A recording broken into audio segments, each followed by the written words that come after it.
What is this supposed to be? Some kind of joke? The voice was young, sharp, and soaked in the kind of authority that comes from a new uniform and a manual memorized but not understood. TSA Agent Mark Conley held up a small hand-carved wooden bird, its lines worn smooth by 1,000 absent-minded touches, dangling it between his thumb and forefinger as if it were contaminated evidence. The old man on the other side of the sterile stainless steel table said nothing. He simply watched, his pale gray eyes holding a stillness that seemed to absorb the frantic, echoing chaos of the airport terminal. He was a stooped figure lost inside a faded flannel shirt and worn denim trousers. His face a roadmap of wrinkles etched by sun and time. His hands resting on the edge of the gray plastic bin. Gnarled and scarred, the knuckles swollen like old tree roots. Mark tossed the bird into the bin with a clatter that made a nearby child flinch. "Let's see what other treasures you've got in here, Pops," he said, smirking at his junior colleague, a young woman who offered a nervous, uncertain smile in return. He was performing, using the old man as a prop to demonstrate his own vigilance. The air smelled of floor polish, jet fuel, and the faint, anxious sweat of 1,000 travelers. The hum of the conveyor belt, a constant monotonous drone beneath the staccato announcements over the PA system. The old man Samuel remained silent. He had learned long ago that the loudest man in the room is often the weakest. He had seen boys like this before, boys who mistook a badge for a backbone and confused procedure with principle. Boys he had encountered in boot camp, on the decks of ships, and in the frozen mud of places best forgotten. They either learned or they broke. Samuel just waited. Mark plunged his latex-gloved hands into the old man's canvas duffel bag, a relic from an era before nylon and wheels, soft and faded, the color of a washed-out sky. He pulled items out with theatrical disdain, placing them on the table for all to see. A well-read paperback copy of Moby Dick, its spine broken and its pages soft as cloth.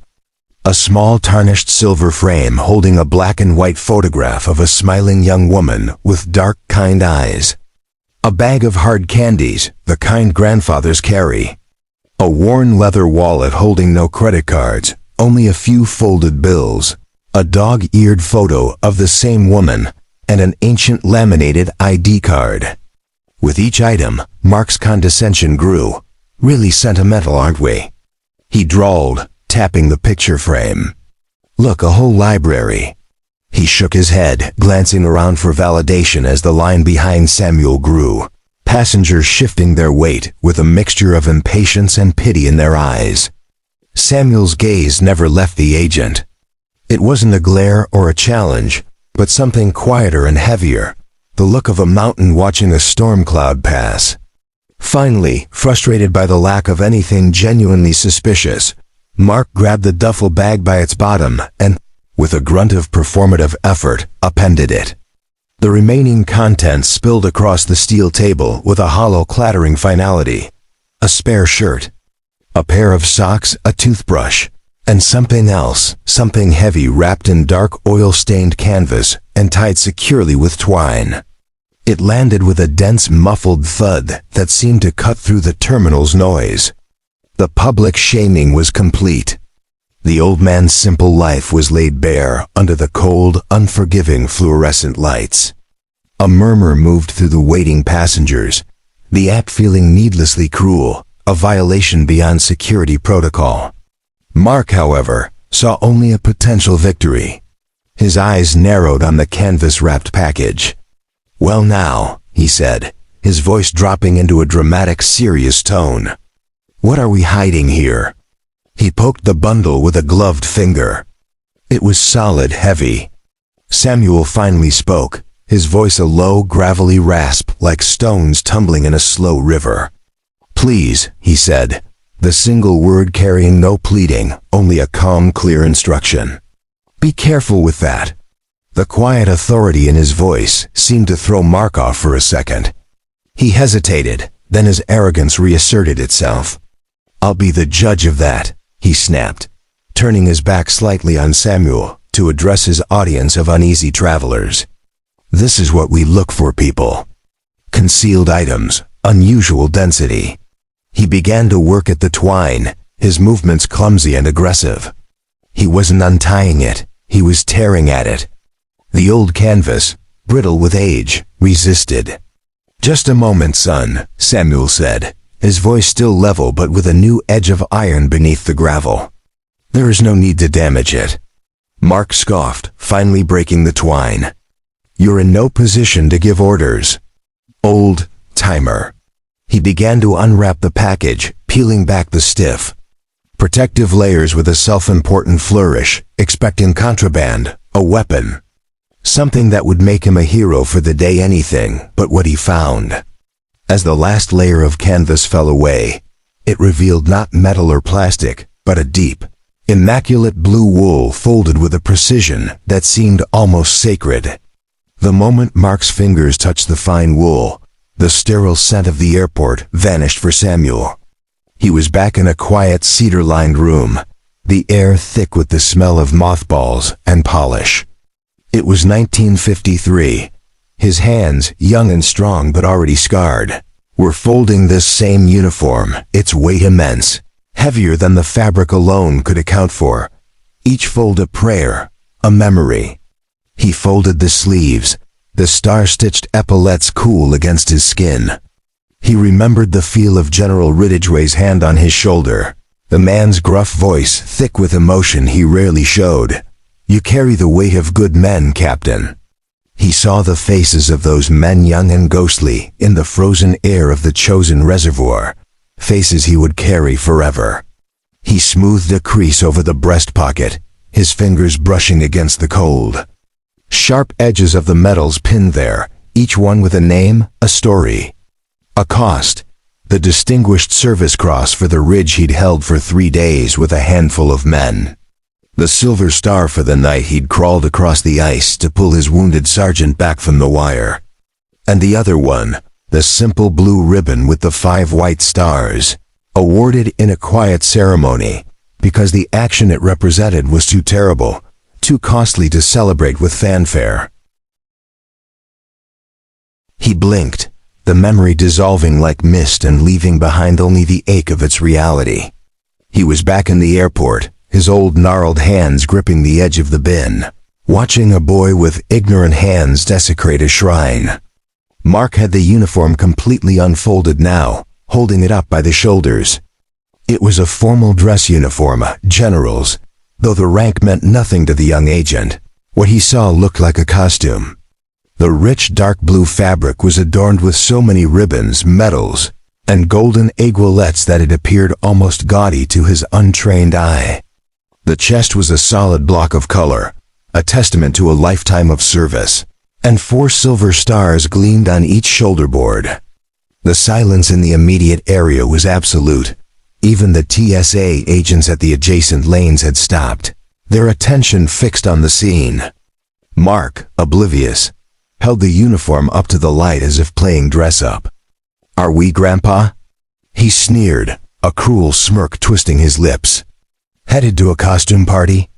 He gave the uniform a little shake, and the heavy metals clinked together with a sound like falling coins.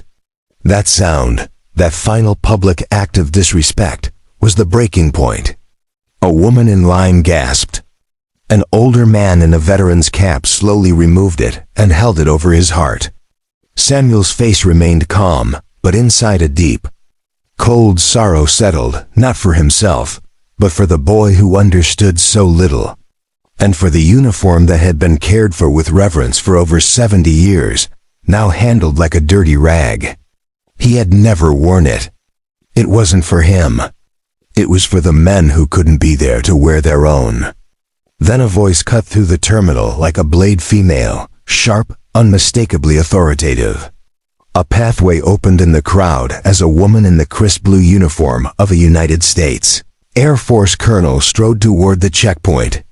Her silver eagle insignia gleamed, her expression a thundercloud, and she was flanked by 2 stone-faced airmen moving with the precision of a security detail. Her eyes locked on Mark, then dropped to the uniform he held so carelessly. Her stern face went pale, the fury draining away into awe and reverence. She stopped a few feet from the table, her gaze fixed on the medals, her breath hitching. Mark, startled by the sudden appearance of a high-ranking officer, tried to regain his swagger, muttering about conducting a standard inspection. The colonel didn't look at him. Her entire being was focused on Samuel. She took in his stooped shoulders, his worn clothes, and his ancient, steady eyes. Her sharp gaze widened, filling with profound recognition. She drew herself up straight, and in the echoing terminal, delivered a salute so sharp it seemed to slice the air. "General Harding, sir," she said, her voice trembling. "I am Colonel Eva Restova. It is an honor." The world seemed to stop. Even the conveyor belt hummed unnoticed, and the crying baby fell silent. Mark's smirk froze, then melted into a slack-jawed mask of confusion. "General?" he stammered. "What are you talking about? This is just some old guy." Colonel Restova lowered her salute but kept her posture rigid. She turned to Mark with a look so cold it felt like a physical blow. "You will address me as ma'am or colonel, agent, and you will show proper respect." She pointed to the uniform. "You will put that down now, carefully." Bewildered, Mark obeyed, setting the uniform on the table as if it had become radioactive. Restova stepped forward, her gaze sweeping the medals as she spoke loud enough for all to hear, like a prosecutor presenting an irrefutable case. "You see this ribbon at the top? That is the Medal of Honor awarded to this man for holding the line at Fox Hill, saving 200 of his men from annihilation." She pointed again. "This is the Distinguished Service Cross, and this, the Silver Star with 3 oak leaf clusters. This is the uniform of a 4-star general." She turned to the watching crowd. "But more than that, this is the uniform of Samuel Harding, the man they called the Ghost of the Chosen Reservoir, a living legend. A man declared missing and presumed dead for 2 weeks, only to walk out of the mountains with 12 wounded soldiers he carried, one by one, to safety." Mark's face drained to a ghastly white. The blood left his head so fast he swayed, gripping the table for support. The name Samuel Harding meant nothing to him, but the colonel's words, the raw truth in her voice, hit him like a blow. He looked at the old man. For the first time, he really looked. He saw the scars on his hands and imagined them gripping a rifle in the frozen cold. He saw the lines on his face and imagined them carved by hardships he couldn't begin to comprehend. He saw the quiet, steady eyes and understood that their stillness was not emptiness, but a profound peace earned through unimaginable trials. His own bravado, his petty tyranny over this small corner of the airport, suddenly felt pathetic and childish. A supervisor hurried over, face filled with panic, and asked what was happening.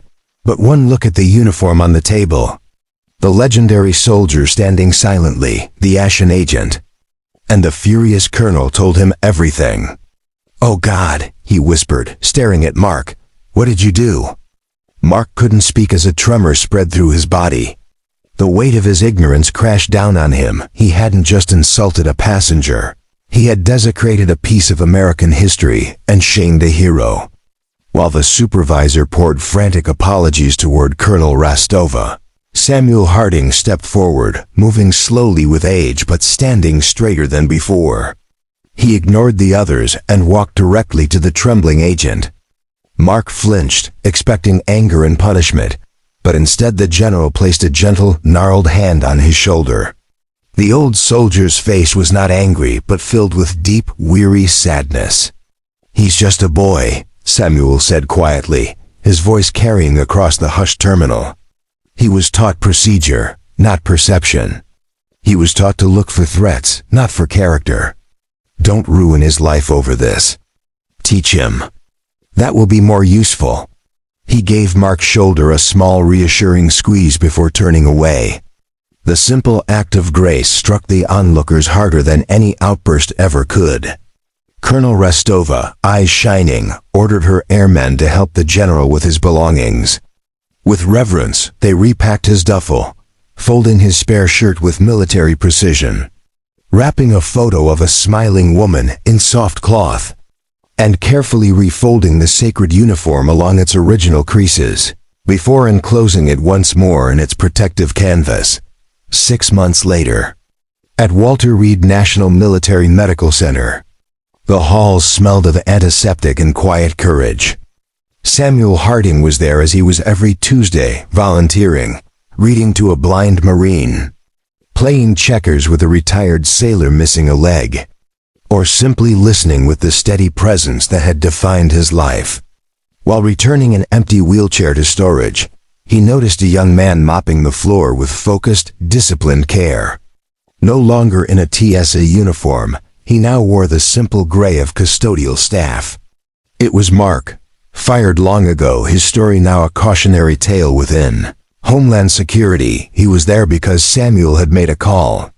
Not to save his job, but to save him, suggesting a different kind of service where humility was the daily lesson. Mark looked up, eyes widening, shame rising in his face. He seemed desperate to speak, to apologize, but no words came. Instead, he straightened and gave a respectful nod.